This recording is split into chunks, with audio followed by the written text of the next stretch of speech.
आज pastor Joseph Prince के साथ। बाइबल में कई वाचाएं हैं, लेकिन पुरानी वाचा और नई वाचा प्रमुख है। व्यवस्था, अनुग्रह, मुख्य रूप से इसी को जानने की आवश्यकता है। आमीन। बेशक दूसरी और वाचाएं हैं, दाऊद की वाचा, नूह की वाचा, पर जो हमें जानना चाहिए वो है पुरानी वाचा जो है व्यवस्था, नई वाचा जो है अनुग्रह। जब मैं कहता हूँ कि पुरानी वाचा व्यवस्था है, तो मतलब उत्पत्ति से बिल्कुल नहीं है। व्यवस्था की शुरुआत इब्राहिम के समय से 450 साल के बाद हुई, फिर भी ये अभी भी है। आमतौर पर कहें तो पुराने नियम के लोग व्यवस्था के अधीन हैं और नए नियम के लोग अनुग्रह के अधीन हैं। जब कहता हूं नया नियम अनुग्रह है, तो ये मत्ती 1 नहीं है, ठीक है। मत्ती 1 अभी व्यवस्था के अधीन दिखाई देता है। मसीह का जन्म हुआ, लेकिन जब पिंतुकुस्त के दिन कलीसिया अस्तित्व में आई तो ये अनुग्रह के संपूर्णता का समय था। आमीन। लेकिन फिर भी आपके लिए ये जानना जरूरी है। अब नई वाचा में मैं इस तरह कहना चाहूंगा कि पुराने नियम में नया नियम छिपा हुआ है और नए नियम में पुराना सामने है।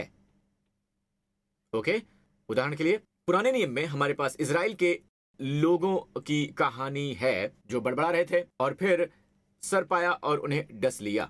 उस पूरे समय को देखते हैं जब सांप रेगिस्तान में थे, निर्जन प्रदेश में। बहुत से सर्प हैं, है ना, बिल्कुल एरिजोना की तरह जहां पर रेटल स्नेक्स हैं। तो सर्प वहां थे, पर उन्होंने कभी काटा नहीं था जब तक उन्होंने शिकायत करना शुरू नहीं किया। ठीक है, यूं कहे उन्होंने बाड़ को तोड़कर ढहा लिया, सुरक्षा को तोड़कर ढहा लिया, और सर्प आया, उन्हें डस लिया। फिर परमेश्वर ने मूसा से कहा, पीतल का एक सर्प बनाकर उसे खंभे पर लटका। तो जिस खंभे को उसने उठाया, उस पीतल के सर्प को लटकाने के लिए आपके पास एक क्रूस होना चाहिए, उसे चारों ओर से लपेटने के लिए। ओके, तो उसने क्रूस उठाया, पीतल के सांप को लटका दिया। बाइबल कहती है जो उसे देख ले वो जीवित बचेगा। यूहन्ना 3, यीशु ने निकोदेमस से कहा, जैसे मूसा ने जंगल में सर्प को ऊपर लटकाया था, अवश्य ही वैसे ही मनुष्य के पुत्र को भी ऊपर लटकाया जाएगा। तो यीशु वो पीतल का सर्प है। वैसे कुछ लोग पीतल के मेमने को क्रूस पर चढ़ाना पसंद करेंगे, लेकिन ये पीतल का मेमना नहीं था, बल्कि ये तो पीतल का सर्प था। क्यों? उसे उस रूप में क्यों दर्शाया गया है? क्योंकि परमेश्वर चाहते हैं कि आप जानें कि क्रूस पर यीशु वही बन गए जो कि आप थे, ताकि आप वो बन सकें जो वो हैं। आमीन। 2 कुरिन्थियों 5:21 में बताता है कि जो पाप से अज्ञात था, उसी को उसने हमारे लिए पाप ठहराया कि हम उसमें होकर परमेश्वर की धार्मिकता बन जाएं, है ना। आमीन। तो आखिर कैसे यीशु जिन्होंने पाप नहीं किया था, वो पाप बन गए हमारा पाप ग्रहण करके? कैसे आप और मैं, जिसने कोई धार्मिकता नहीं की, धर्मी बन गए? हमने उनकी धार्मिकता ग्रहण की। जब यीशु ने हमारा पाप ग्रहण किया, परमेश्वर ने उन्हें दंड दिया, उन्हें दंडित किया। जब हम यीशु को ग्रहण करते हैं, अपनी धार्मिकता के रूप में स्वीकार करते हैं, परमेश्वर हमें आशीष देते हैं, हमें अनुग्रह देते हैं, अच्छी आमीन मिल सकती है। यीशु पाप बनने के योग्य नहीं थे और आप और हम धर्मी बनने के योग्य नहीं हैं, पर वो पाप बन गए और हम धर्मी बन गए। एक बदलाव आया है दोस्तों, और यही सच्ची मसीहियत है। इब्रानियों की पुस्तक के अध्याय 8 में बाइबल कहती है, क्योंकि व्यवस्था जिसमें आने वाली अच्छी वस्तुओं का प्रतिबिंब है, पर उनका असली स्वरूप नहीं है, इसलिए उन एक ही प्रकार के बलिदानों द्वारा जो योम किप्पुर पर प्रतिवर्ष अचूक चढ़ाए जाते हैं, उस जमाने में यहूदी लोग और यहाँ तक कि आज भी वो जश्न मनाते हैं, पर वो सही ढंग से नहीं मनाते हैं, क्योंकि उनके पास मंदिर नहीं है, उनके पास पशु बलियां नहीं है। पर मूसा के समय में हर साल वो बछड़ों की बलि चढ़ाते हैं, ठीक है, बछड़ों की, ठीक है, मेरा मतलब योम किप्पुर पर, जो हर साल प्रायश्चित का दिन होता है, और ये उनके पाप को ढक लेता है, और ये हर साल दर साल उनके पापों को ढकता जाता है, जब तक कि वो दिन ना आए जब यीशु आएंगे। और यूहन्ना बपतिस्मा देने वाला कहता है कि देखो, ये है परमेश्वर का मेमना जो जगत के पाप ढकता नहीं है, उठा ले जाता है। आमीन। परंतु तब तक बछड़ों और बकरों का लहू निम्न स्तर का लहू है। आमीन। पर ये वीजा की तरह सिर्फ कवर करता है, वीजा कार्ड की तरह, पर ये असली भुगतान नहीं है। भुगतान होने तक इसे भुगतान माना जाता है, जब तक कि असली भुगतान हो नहीं जाती है। इसलिए यीशु आए और वो असली भुगतान है। मुझे अच्छी आमीन मिल सकती है। पर हर साल वो आपको ये बता रहा है कि वो बलि जो वो चढ़ाते हैं, पास आने वाले को कदापि सिद्ध नहीं कर सकती। जब सेवा करने वाले एक ही बार शुद्ध हो जाते हैं, तो पुराने नियम की बलि उनका चढ़ाना बंद क्यों न हो जाता? एक ही बार के लिए ग्रीक में शब्द है हैपैक्स, जिसका मतलब है एक ही बार हमेशा के लिए। विश्वासी सेवा करके एक ही बार शुद्ध हो जाते तो उनको, उनका विवेक उन्हें पापी न ठहराता, बिल्कुल भी नहीं। ये सच्ची मसीहियत है। प्रेरितों की पुस्तक में ये कुदरती सबसे पवित्र प्राचीन मसीहियत है। जी हाँ दोस्तों, इसी पर वो विश्वास करते थे। आप उन्हें हमेशा पाप के प्रति सचेत नहीं पाते हैं। आमीन।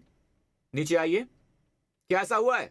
उनके द्वारा प्रतिवर्ष पापों का स्मरण हुआ करता है। देखिए, वो इन पापों के प्रति सचेत होने की तुलना पापों की याद दिलाने से कर रहा है, और लगता है जैसे आज भी लोग इस पर विश्वास करते हैं। हर उपदेश को पापों की याद दिलानी चाहिए, अन्यथा हमने अपना काम पूरा नहीं किया है। पर यही तो सच्ची मसीहियत के बिल्कुल उलट है। एक बार जब यीशु हमारे लिए मर गए हैं तो हमें पापों की याद नहीं दिलाई जानी चाहिए। आमीन। क्योंकि अनहोना है कि बैलों और बकरों का लहू पापों को दूर करे। इसलिए जब आप पापों के प्रति सचेत होते हैं तो आपको पापों की याद आती है। आप कह रहे हैं कि यीशु का लहू पापों को उठाकर नहीं ले गया। अब हम समझते हैं कि बैलों और बकरों का लहू पापों को दूर नहीं कर सकता है, पर यीशु के लहू ने दोस्तों न सिर्फ आपके पापों को दूर किया है बल्कि आपके पापों को मिटा दिया है हमेशा के लिए परमेश्वर की नजर से। आमीन। क्या यीशु ने ऐसा किया है? नीचे आ जाइए। पर यह मनुष्य कैपिटल एम यानी यीशु ने तो पापों के बदले एक ही बलिदान सर्वदा के लिए चढ़ाकर, कहिए एक ही बलिदान सर्वदा के लिए चढ़ाकर, इसे पूरे दिल से कहिए,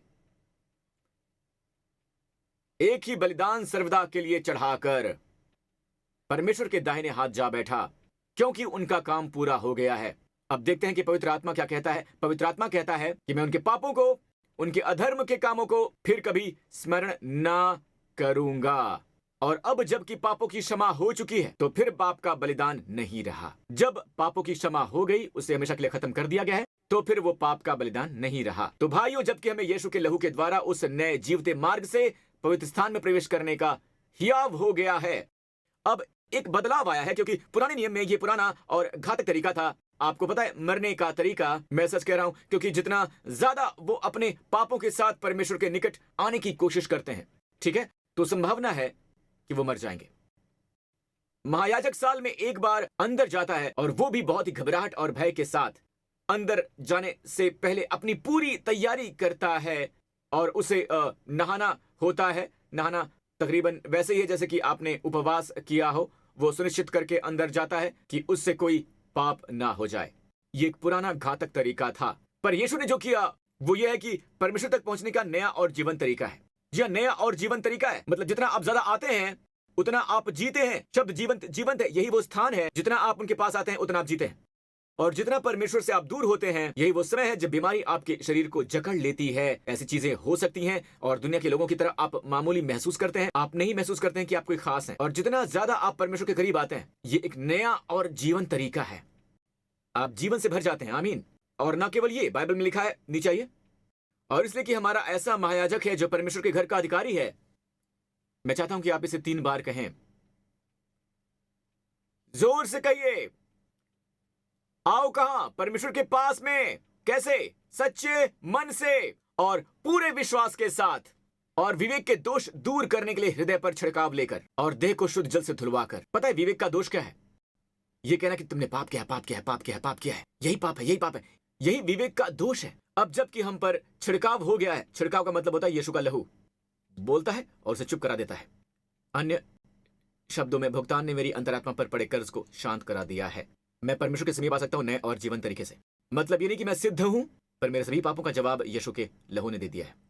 जी हाँ, यीशु के लहू ने मुझे अच्छे मिल सकते हैं। दोस्तों चलिए समीप आ जाए।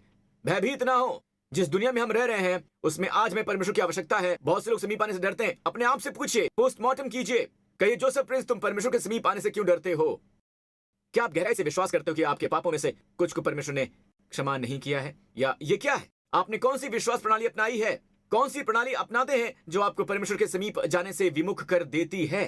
वो परमेश्वर जो सर्वथा सुंदर, सर्वगुण संपन्न, सर्वोत्तम अच्छाइयों वाले हैं, जिनके पास आपकी मदद करने की पूरी सामर्थ्य है। ऐसा क्या है कि आप उनके समीप जाने से डरते हैं? मेरा मतलब कोई खास संगीत, कोई खास टाइम, कारपेट, रेड कार्पेट नहीं है, या फिर पास में मनोरा है, ओके, सुनिश्चित करें कि जल रहा है और पास्टर हेनरी गा रहे हैं, जिन्हें आप परमेश्वर से कहीं भी कभी भी बात कर सकते हैं। यही समीप जाना है। यह हमारे बारे में क्या है? खैर, एक बदलाव आया है और कुछ लोग बदलाव के बारे में बहस कर रहे हैं। यूहन्ना 1:17 में लिखा है कि व्यवस्था मूसा के द्वारा दी गई, परंतु अनुग्रह और सच्चाई यीशु मसीह के द्वारा पहुंची। जैसा कि मैंने बार बार कहा है कि मैं आपको एक ईमेल भेज सकता हूं। चलिए मान लेते हैं कि आप अमेरिका में रहते हैं, मैं यहां सिंगापुर में हूं, मैं आपको ईमेल भेजता हूं, लेकिन अमेरिका और सिंगापुर के बीच में कितनी दूरी है? अन्य शब्दों में, मैं दूर से दे सकता हूं, पर यदि मैं आता हूं तो यही समीपता है, और यह बिल्कुल व्यक्तिगत है। गौर कीजिए, व्यवस्था मूसा द्वारा दी गई। मूसा ही व्यवस्था है। पता है मूसा के लिए परमेश्वर का पहला शब्द क्या था? परमेश्वर ने मूसा से जो बात कही, आपको पता है वो क्या है? हम उसका अध्ययन करेंगे, ठीक है? लेकिन समाप्ति पर चलिए अभी मूसा की कहानी पर चलते हैं। पर उससे पहले मैं आपको पृष्ठभूमि बताना चाहूंगा। ओके, निर्गमन 2। बहुत दिनों के बीतने पर मिस्र का राजा मर गया और इजरायली लोग कठिन सेवा के कारण लंबी लंबी सांस लेकर आहें भरने लगे और वो पुकार उठे और उनकी दुहाई जो कठिन सेवा के कारण हुई वो परमेश्वर तक पहुंची। ये उनकी प्रार्थना नहीं थी। उन्होंने प्रार्थना नहीं की हमारे पिता जो स्वर्ग में वास करते हैं। उन्होंने बस आहें भरी, पीड़ा के कारण आहें भरी। उनका उत्पीड़न हो रहा था। आमीन। जैसे मिस्र में वो गुलाम हो, वो आहें भर रहे थे, ओ ये स्वर्ग में हमारे पिता नहीं है, ये ओ, और आहें परमेश्वर तक पहुंची। जी हाँ, उन तक।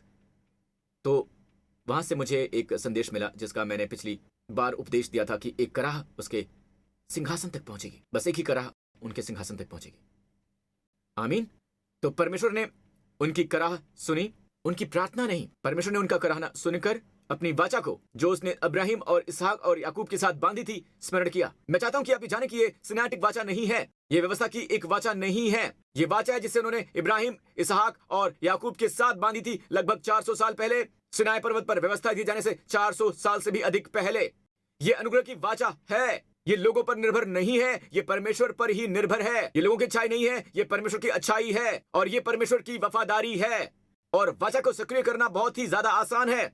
वो बस करा है और परमेश्वर को वाचा याद आ गई। तो परमेश्वर ने क्या किया? उन्होंने मदद कैसे भेजी? इसकी ओर देखिए, अध्याय 3 के वचन 1 में मूसा अपने यित्रो नाम मिद्यान के याजक की भेड़ बकरियां चराता था और वो उन्हें जंगल की परली और होरेब नाम परमेश्वर के पर्वत के पास ले गया। इसमें ये सीधे लिखा है, परमेश्वर ने उसकी कराह सुनी, परमेश्वर को अपनी वाचा याद आई, और ये मूसा के बारे में बात करती है। अन्य शब्दों में, जब परमेश्वर आपको छुड़ाना चाहते हैं, आपकी मदद करना चाहते हैं, तो किसी व्यक्ति को वो भेजते हैं। अगला वचन और परमेश्वर के दूत ने एक कटीली झाड़ी के बीच आग की लौ में उसको दर्शन दिया। अब परमेश्वर का दूत, मैंने पहले भी साझा किया है कि यीशु की ओर इंगित करते हुए, इससे पहले कि वो मनुष्य के रूप में आए, उनका पूर्व देह रूपी रूप, दूत हर समय पंख वाला ही नहीं होता है। परमेश्वर का दूत, ये पूरी अभिव्यक्ति मसीह के पूर्व देहधारी रूप का हवाला देती है। इस शब्द दूत का मतलब होता है संदेशवाहक। तो यीशु ने एक कटीली झाड़ी के बीच आग की लौ में उसको दर्शन दिया और उसने दृष्टि उठाकर देखा कि झाड़ी जल रही है पर भस्म नहीं होती है। जी हाँ, वो भस्म नहीं होती है। फिर मूसा ने कहा कि मैं उधर फिर के इस बड़े अचंभे को देखूंगा कि प्रभु के दूत कैसे दिखाई देते हैं, नहीं कि झाड़ी क्यों नहीं जल जाती। बिल्कुल, जी हाँ, हमारे जैसे, जी हाँ, हम सब के जैसे ही। तो वो विचलित हो गया, वो मुड़ना चाहता है और परमेश्वर ने इसे देख लिया। अगला वचन, जी हाँ, अब अगला वचन देखते हैं। जब यहोवा ने देखा कि मूसा देखने को मुड़ चला है, तब परमेश्वर ने झाड़ी के बीच से उसको पुकारा। ओके, जो हमें साफ साफ बताता है कि जब परमेश्वर ने उसे झाड़ी के बीच से बुलाया, जहां यहोवा का दूत है, यहोवा और दूत एक ही है, ये है यीशु। ऑलराइट, परमेश्वर ने उसे झाड़ी के बीच से पुकारा और कहा कि हे मूसा, और मूसा ने कहा कि क्या आज्ञा है? तो जब परमेश्वर देखते हैं कि आप विचलित हो गए हैं, वो आपको बुलाएंगे। और फिर परमेश्वर ने कहा इधर मत आ। ये पहली बार है जब परमेश्वर ने उससे बात की, सबसे पहला निर्देश। इससे पहले उन्होंने उससे बात नहीं की थी, ये पहली बार है। पहली बात जो परमेश्वर ने मूसा से कही थी वो क्या है? ये याद रखते हो कि मूसा ही व्यवस्था को दिखाता है। तो वो पहली बात कौन सी थी? इधर पास मत आ। जी हाँ, क्योंकि मूसा झाड़ी के समीप आ रहा था, वो कहते हैं इधर पास मत आ। वो पहला निर्देश मूसा के लिए परमेश्वर की पहली आवाज थी, इधर मत आ। अब आप मुझे बताइए कि बदलाव कहां आया है? इब्रानियों 10 हमें बताता है समीप जाएं। आमीन। पूरे विश्वास के साथ परमेश्वर के समीप जाएं, सच्चे मन और पूरे विश्वास के साथ। राइट? क्या ये एक बदलाव आया है? उन्हें फिर से इब्रानियों 10 दिखाइए, सीधे नीचे आ जाइए, पूरे मन से समीप आ जाएं। आप नहीं बता सकते कि कोई बदलाव नहीं है। यीशु ने सब कुछ बदल दिया। अब परमेश्वर कहते हैं कि समीप आओ, क्योंकि वो उस समय व्यवस्था को दिखाते हैं और वो कहते हैं कि पास मत आ। सबसे पहला वचन परमेश्वर का मूसा के लिए था कि पास मत आ। जी हां, पास मत आ। जब मैंने इसे ग्रहण किया, मेरा मन खुशी से झूम उठा। मेरे अध्ययन में मैंने कहा वाओ, ये पहली बार जब परमेश्वर ने मिस्टर लॉ से बात की। दूसरा वचन, वापस मूसा पर आइए। अपने पांव से जूतियां उतार दे, क्योंकि जिस स्थान पर तू खड़ा है वो पवित्र भूमि है। मैं आपको दिखा सकता हूं कि तुरंत बदलाव हो गया है। यीशु आए। सभी दृष्टांतों में सबसे सुंदर दृष्टांत है उड़ाऊ पुत्र का दृष्टांत। जब यीशु ने देखा कि फरीसियों को एक तरफ इकट्ठा किया गया था और पापी, वेश्याएं, चुंगी लेने वाले, वो सभी दूसरी ओर थे, तो यीशु ने उड़ाऊ पुत्र की कहानी साझा करना शुरू किया। सबसे पहले खोए हुए भेड़ की कहानी, खोए हुए सिक्का की कहानी, फिर खोए हुए पुत्र की कहानी। कैसे एक पुत्र पिता के पास आया और कहता है कि बिल्कुल पिता की तरह मैं तुम्हारे मरने का इंतजार नहीं कर सकता, मेरी जायदाद का हिस्सा मुझे दे दो। जैसे वो कह रहा है कि मैं तुम्हारे मरने का इंतजार नहीं कर सकता पिता। उसने उसका हिस्सा ले लिया। बाइबल कहती है कि उसने अपना हिस्सा लिया और वो दूर देश चला गया और कुकर्म में अपना समय बिताया। और कुछ समय बाद जब उस देश में एक बहुत बड़ा अकाल पड़ गया, उसका पैसा खत्म हो गया, उसके दोस्त भाग गए और फिर उसके पास एक नौकरी बची जो एक यहूदी के लिए एक दास से भी बदतर होगी। जी हाँ, वो यहूदी के लिए एक दास से भी बदतर नौकरी थी। वो सुअरों को चरा रहा था जो एक यहूदी के लिए एक गड़हा है। तो वो सुअरों को चरा रहा है और जब वो अपने आपे में आया, मेरे पिता के कितने मजदूरों को भोजन से अधिक रोटी मिलती है। पिता उसे दूर से ही देख लेते हैं। जो मैं कह रहा हूं वो ये है कि पिता ने ये नहीं कहा कि मेरे पास मत आ। पिता तो दौड़कर उसके पास गया। एक बदलाव आया है। क्या आपको ऐसा लगता है? पिता ने बस ये नहीं कहा कि मेरे पास आओ, वो दौड़ के गया गले लगाने के लिए अपने बेटे के पास। क्या आप सुन रहे हैं दोस्तों? आमीन। और फिर अन्य निर्देश के बारे में क्या? परमेश्वर की दूसरी आवाज क्या थी? दूसरी आवाज परमेश्वर की मूसा के लिए यह थी, अपने पांवों से जूतियां उतार दे, क्योंकि जिस स्थान पर तू खड़ा है वो पवित्र भूमि है। पर उड़ाऊ पुत्र के पिता ने क्या कहा? और पिता वहां परमेश्वर है, हमारे पिता। जी हां, पिता ने अपने दासों से कहा, फट से अच्छा वस्त्र निकाल कर उसे पहनाओ और उसके हाथ में अंगूठी और पांव में जूतियां पहनाओ। इसका मतलब क्या है? एक बदलाव हुआ है। मेरे पुत्र के पांव में जूतियां पहनाओ, अच्छे से अच्छा कपड़ा निकालकर उसे पहनाओ। और मैं इसे अब यहां पर समाप्त करूंगा। एक पला हुआ बछड़ा लेकर आओ और उसे मारो। हम में से बहुत से लोग सोचते हैं कि पले हुए बछड़ों को पीछे के कमरे में शेड में मारा, पर गौर कीजिए वो क्या कहता है। पले हुए बछड़े को यहां पर लाओ और उसे मारो। पला हुआ बछड़ा मसीह की तस्वीर है। वो चाहता है कि पुत्र को पता चले कि ये सब इसलिए हुआ क्योंकि उसकी जगह पर कोई और मरा। जी हां, और हम क्या करें? खाएं और आनंद मनाएं। हम खुशी मनाएं, जश्न मनाएं, पार्टी करें। जी हां, आमीन, हालेलुया। क्या अद्भुत नहीं है? क्या कोई बदलाव आया है? आमीन। परमेश्वर कहते हैं मूसा से, इधर पास मत आ, अपनी जूतियां उतार दे क्योंकि ये पवित्र भूमि है।